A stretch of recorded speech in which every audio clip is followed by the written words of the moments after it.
Friends, welcome to our channel. Karthika Deepam serial next ఎపిసోడ్లో ఏం జరగబోతోందో ఈ వీడియోలో చూసి తెలుసుకుందాం. దాసుకి గతం గుర్తుకు వచ్చిందా? అసలేం జరిగింది అని తెలుసుకోవడానికి ఈ వీడియోని స్కిప్ చేయకుండా ఎండ్ వరకు చూసేయండి. కాశీ పారిజాతంకి మెసేజ్ చేస్తాడు. అప్పుడు పారిజాతం పక్కకి వెళ్ళి కాశీగాడు మెసేజ్ చేశాడు, ఏమై ఉంటుందబ్బా అని ఓపెన్ చేసి చూస్తుంది.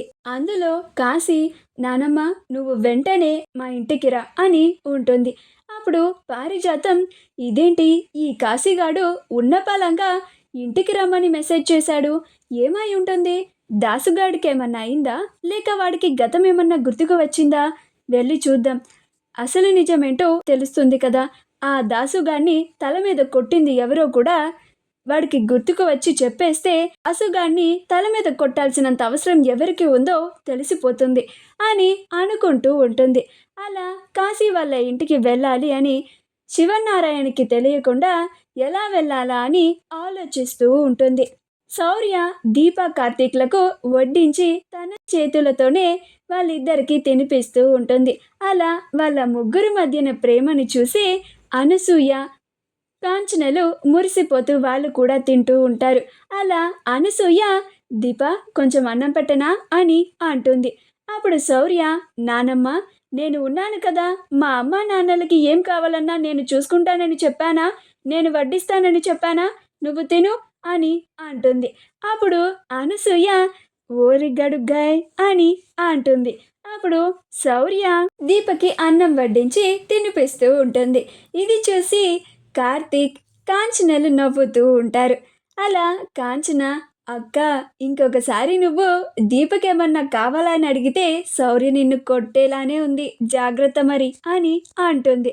అప్పుడు అనసూయ, అవును చెల్లమ్మ, ఈ బుడ్డదానికి ఈరోజు భయపడాల్సి వస్తుంది, ఏం చేస్తాం, మనిద్దరం తిందాం రా చెల్లమ్మ అని అంటుంది. అప్పుడు కాంచన, అలాగే అక్క, నాకు ఆ గారెలు వేయవా అని అంటుంది. అప్పుడు అనసూయ, ఇదిగో వేసుకో చెల్లమ్మా అని వేస్తుంది. అలా వాళ్ళంతా చాలా సంతోషంగా విందు భోజనాన్ని తింటూ ఉంటారు. పారిజాతం శివనారాయణకి తెలియకుండా కాశీ వాళ్ళ ఇంటికి వస్తుంది.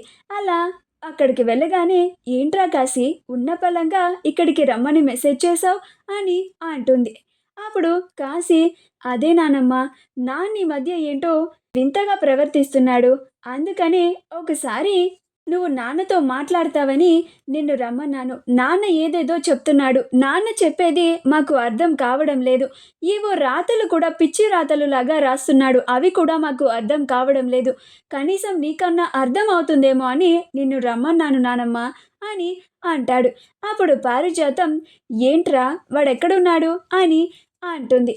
అప్పుడు కాశీ, అదిగో నానమ్మ ఇప్పుడే లోపల పడుకున్నాడు అని అంటాడు. అప్పుడు పారిజాతం, ఏది పద చూద్దాం అని దాసు దగ్గరికి వెళ్ళి దాసుని చూస్తూ ఉంటుంది. అలా, రే దాసు, నువ్వు మళ్ళీ మామూలు మనిషి ఎప్పుడు అవుతావురా, అసలు నిన్ను ఇలాంటి పరిస్థితుల్లో ఉండేలాగా చేసిన ఆ మనిషిని నేను అస్సలు వదిలిపెట్టే ప్రసక్తే లేదు, ఖచ్చితంగా ఎవరో తెలుసుకొని తీరుతాను అని అనుకుంటూ ఉంటుంది.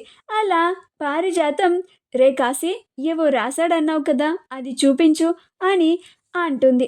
అప్పుడు కాశీ, ఇదిగో ఇప్పుడే చూపిస్తాను నానమ్మ అని దాసు రాసిన కాగితాలని పారిజాతంకి ఇస్తాడు. అప్పుడు పారిజాతం అవి చదివి, ఏంట్రా ఇది, ఒక్క ముక్క కూడా అర్థం కావడం లేదు అని అంటుంది. అప్పుడు కాశీ, అందుకే కదా నానమ్మ నిన్ను రమ్మన్నాను, సరిగ్గా చూడు, నీకేమన్నా అర్థమవుతుందేమో అని అంటాడు. అప్పుడు పారిజాతం చూస్తూ ఉంటుంది. మా వీడియో కనుక మీకు నచ్చినట్లయితే లైక్ చేయండి, షేర్ చేయండి, మా ఛానల్ని సబ్స్క్రైబ్ చేసుకోండి, పక్కనే ఉన్న బెల్ ఐకాన్ని క్లిక్ చేయడం మాత్రం మర్చిపోకండి.